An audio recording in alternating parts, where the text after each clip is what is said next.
we have to stop thinking of Facebook as a PPC platform. It's not display. It's not programmatic. It's not email. It's not an inventory or demand-based platform. It is a user experience platform. What they don't realize is Facebook is the employee. You're the manager. The harder you work, the more you're micromanaging your employees. The more I micromanage an employee, the worse they are.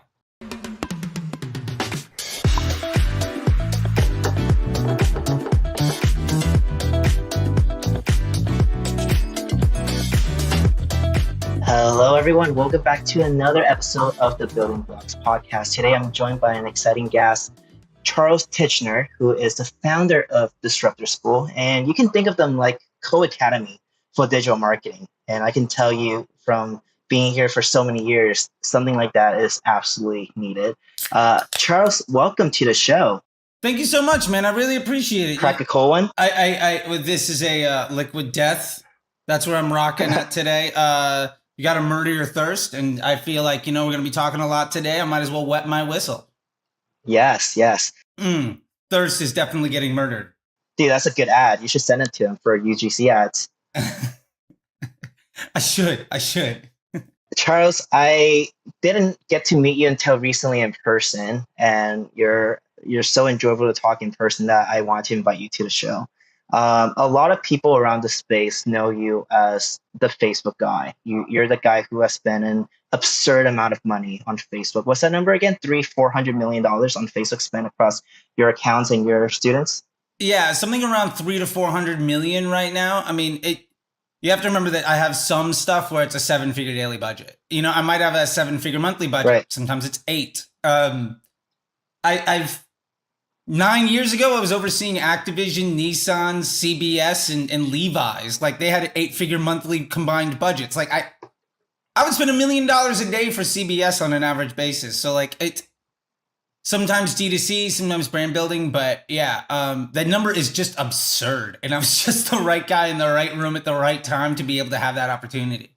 Absolutely. And everyone's talking about Facebook ads this and Facebook ads that. And lately, it's been a lot of negative sentiments because of the changes. And I don't want to just do another show about, let's just complain about iOS 14 changes. Today, I actually want to talk about, some of your findings from spending so much money on Facebook. You're definitely getting a lot more data than the rest of us. I also want to dig in on things like, how do we combat the changes of Facebook as a marketer?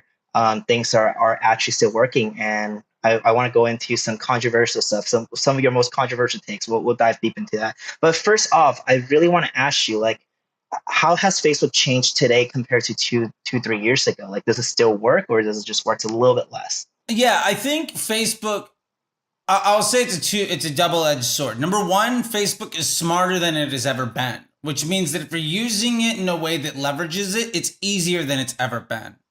On the other side of that, though, especially now, you'll see a lot of controversy thrown around iOS 14 and tracking of information. As far as I'm concerned, I remember every day for years. I remember before there was attribution on Facebook. So, and then it was lovely that we had it. And then everybody complained about it, took too much credit. And now they're saying, well, we don't get enough credit. And at the end of the day, business owners don't really care about credit. They care about revenue. So I'm not really concerned with feeding my ego as a marketer nearly as much as growing brands and businesses. That all being said, what happened last year more than anything, and is attributed to iOS 14, but is actually way more tied in with the rise of TikTok, is Facebook made a very specific point, and they were very public about this, but I don't think it really registered with a lot of folks that they are prioritizing the end user experience more than they have in a very long time. So Facebook wants you to be happy with your time on Facebook and on Instagram. They're changing, they said, well, Instagram is a video platform and we're prioritizing communities and prioritizing connections and experience. And while iOS 14 came out at the same time, one of the big changes that we saw, and it was just a minor little shift, but because of machine learning, it has compounding impacts, is marketers that don't prioritize the end user experience saw soaring costs on the platforms. And those that did prioritize the way that Facebook users felt on the platform, basically those that cared about their business partner's bottom line, saw tremendous success. And as a for instance, I got a student of mine from the Facebook Ads MBA program. He runs women's print-on-demand jewelry in America. He was upset during Black Friday because his CPMs went up by 50%, all the way to $16 and $18. Most people I know would love to see some CPM like that at all. And that was his super high, competition marketplace, marketing towards women that aren't necessarily wanting to buy, with jewelry, which everybody's trying to hawk. And in that space, because his ads did the job of meeting Facebook's business objectives, he was getting ridiculously low cost of inventory. And so this is really playing into the idea of we have to stop thinking of Facebook as a PPC platform. It's not display. It's not programmatic. It's not email. It's not an inventory or demand-based platform. It is a user experience platform. And the less you try to force your experience you want onto people to try to extract money from them, the more you make Facebook's business objective of time on site and on app and consumer intent positive, the cheaper it's going to be for you to advertise, and the higher the quality of the experiences, the auctions you're going to win. At the end of the day, say you really give a damn about the end consumer. You're running heavily creative testing. There's a branding approach to it. You're running broad, dynamic creatives, lowest cost. You're doing all of that stuff. And I'm working off of interest groups and bidding models and lookalikes and heavily retargeting things, trying to do everything. I might have one or two ad sets that are way better than your broad. But every month you're getting better. Every month I have to work harder and harder just to maintain the same thing, because I am basically making it more and more difficult just to stay afloat every month. And after a year, I'm probably going to struggle to stay on the platform, and you might struggle with funding because you ran out of money because you've been doing so much. And I've had more people struggle with having to go to VCs early and inventory issues than I have people being priced out of the marketplace when you align yourself with Facebook's objectives. And I think every platform, every business relationship works like that. Any relationship, honestly. If you had a friend that said, this is what I need from you, if my wife said, this is what I need from you, and my response was to give her the finger and demand money, we're not going to be in a relationship very long. And there's really no difference with Facebook. I just think that in the last year, that's just amplified. Right. So what you're saying is let Facebook do its thing, because it's just so much smarter than us. And the more you try to work against it, the harder your life will be. Yeah. I'm seeing like the prompts you're saying are usually good prompts for people like running out of inventory or needing more funding to scale. Most people, I would say, listening to this, and 89% of the people are probably like, man, I can't even get my Facebook to work. And I'm quite curious to hear, like, why is that the case? Like, from your assessment, why does Facebook work better for some brands than the other, even if they do the same exact thing? Is there a difference for how you can run Facebook ads for a brand at a certain AOV or a certain like brand recognition versus a brand who is very well known, has a large audience already? What is the different ways to approach these two type of businesses? Yeah, that's a great question. And I've had the luxury, because I have students and clients from all over the world and have been doing it for many years. I've had basically the same business come to me 20, 30, 50 times, like over the years, right? And that's happened all sorts of times. And what I can say is the most important thing in running your Facebook ads is the business model. I think more than anything, outside of running Facebook side, but what happens after the click is so tragically undervalued. I've seen two businesses running basically the exact same. I saw two skincare brands run basically the exact same stuff. Like they were literally sourcing from the same place. They were white labeling more or less the same product. And one of them leveraged influencer marketing, Google, like search and email, and made a lot of money or made a lot of profit margin, but had a really hard time growing. And the other one heavily favored customer service and Facebook ads.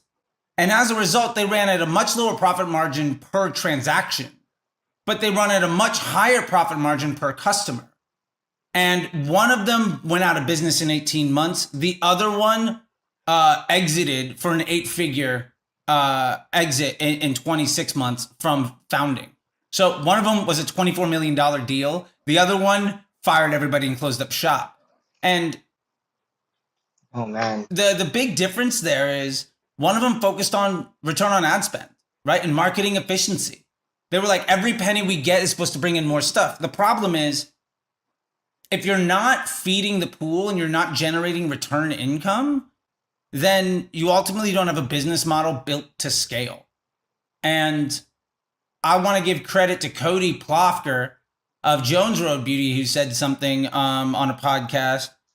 And he said, I think it was a tweet or in a podcast, but he said, a good business will scale an ad account. And I think I've tried to say that exact same thing for years and years and years, but sometimes just somebody saying it's so simple and beautiful, like you can't get better than that. Quick fire question for you, quick fire answers. What are the 3 things that you absolutely need to do right now to succeed on Facebook? I think the 3 things that I highly recommend everybody do is 1, embrace broad as soon as possible. Remember, broad is a noun, not an adjective. It is age, gender, and location. Every bit of targeting you put on top of that adds to the cost of CPM because ads do the targeting. That's an objective fact. So why not let the system find the right people? That in mind, also, I'm using dynamic ads as much as possible.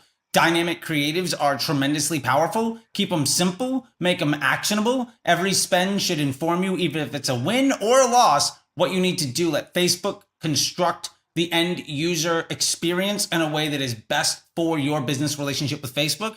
And then the third thing I'd highly recommend is you need to simplify your offers and really figure out what is the most profitable customer journey for your needs right now. Do you have cash flow?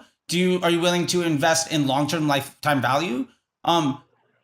Far too many people are promoting like 3 or 4 products, 3 or 4 offers. Like you can get to $20,000, $30,000, $40,000 a day on one offer. Right. Doing one thing exceptionally well on Facebook also makes everything after the click so much better because all of your customers are coming into the same thing. So you only have to manage one problem. And it's way easier to crush when you only have one thing to do. Right. How important is a landing page, like a custom landing page for running Facebook ads? I think landing pages are really important. I mean, at the end of the day, Facebook ads just get somebody in the door. A Facebook ad is nothing different than a TV commercial on a billboard. But what happens when they step inside of your store is tremendously important. I would argue that, Walmart and Kmart and Target aren't that different. They're giant stores selling boxes of things. But one of them is going to make you feel very different than the other one. And one of them you're going to probably spend way more than the other. Yeah. That experience matters. Right. I live in LA and we've got Vons and we have Ralph's. Right. I would rather go into a Vons than a Ralph's, even though it's the exact same stuff for the exact same price, because the vibe is different. Yep. And I don't think that you might have your choice, but that stuff matters. So I think it's insanely important to measure and improve what happens after the click. At the end of the day, no Facebook ad's going to fix a janky site.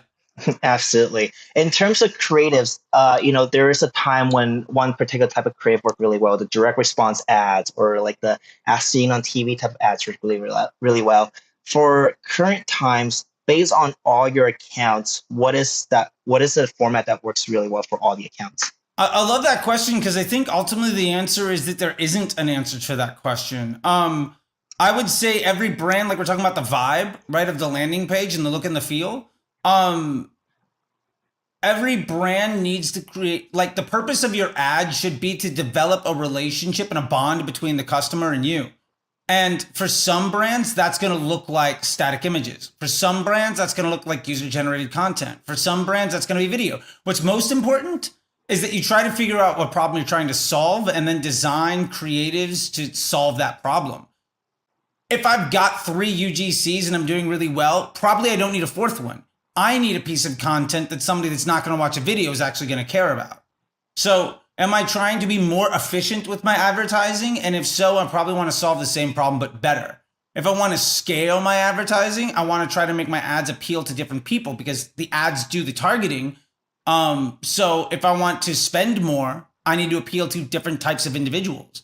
So the right answer is almost always what is honest with your brand and what solves the most immediate need that your brand has. That being said, I I'm not a believer in any type of one creative type of format does anything better than anybody else. Because literally anything can work for anyone. And I think we've seen competing brands run UGC and static, and they both work. I just think that some stuff is exciting inside of the echo chambers that we might all exist on online. Love it. And one final question. Let's get a little controversial. What is a marketing myth that you're tired of hearing online? Yeah, I would say probably the biggest myth that I want to really address, and it's funny, Dara actually released like 10 hot takes, and one of them I completely agree with. It's that the idea, I think media buying as a skill, as a job, as a career is basically dead. If you are spending more than 2 or 3 hours a week on your Facebook ad account, it means you're not doing a good enough job. Facebook media buying is a feature to an overall employee. Like, you have to be good at other stuff. Like my Facebook ads MBA program, I'm training basically everybody to be good at Facebook ads and be a CMO. Because you need to know that data. You can be a creative marketer, you can be anything else, but that's not a standalone skill that requires more than a few hours a week. So if you want to make a career as a media buyer, you have to understand that either you're going to be the person pushing buttons all over the place, or maybe you decided to do the easy thing of taking some part-time work, 3-4 grand per client, you're pulling in 100K a year, good for you. But very rarely is the idea of somebody's a good media buyer versus somebody isn't. What is way more impactful is somebody's a really good creative strategist, or somebody's really good at being a marketing officer and understanding the media mix. But the easiest way to buy ads on Facebook is go broad, use dynamic ads, and focus on getting one thing well. That doesn't take that much time. And I think people are under the impression that hard work is a good thing in Facebook. What they don't realize is Facebook is the employee, you're the manager. The harder you work, the more you're micromanaging your employees. You've managed people, I've managed people. The more I micromanage an employee, the worse they are. I love that analogy. I've never heard of that before. It's a great analogy for Facebook. Yeah, I'm glad. I hope that hits home with people. Like, it's a factory, right? If you're tinkering with every step in the factory, you can't be really upset that it's not doing nearly as good as it could if you just figured it out and let it do its thing. You know, I mean, we have factories with robots in them. Do you think the Tesla robot gives a damn about whether it's building a Model X or a C or whatever? No, it does its job. Your job is to make sure that it does its job as much as it possibly can without you. Any business owner should be working at the greatest extent to make sure that that business is successful without needing them. If you're not doing that, then you've designed yourself a paycheck. And I don't know about you, but I don't build businesses so that I can have a nice paycheck. I build businesses so that I can solve problems and exit them and work on bigger things. Like, if you're not thinking big, you're going to stay small. And your work ethic should go into everything else in the business, not how do I make the best billboard possible. I love that. Charles, those are extremely valuable tips that you just gave. I'm so glad we had this conversation. And that's a wrap for today's show. Thank you so much for coming on. Thank you, man. I really appreciate it. I was lovely to get a chance to meet you in person too. We got to hang a little bit, and you're a very, very nice guy. And I know you do a lot of things behind the scenes to help people out, and I think that is tremendous. And I really want to let you know that I appreciate those things. I see stuff, I won't call things out, but you definitely have a really good head on your shoulders, and you are exceptionally giving with the opportunity that you've had. And I think a lot of people are better because they've got you in their environment.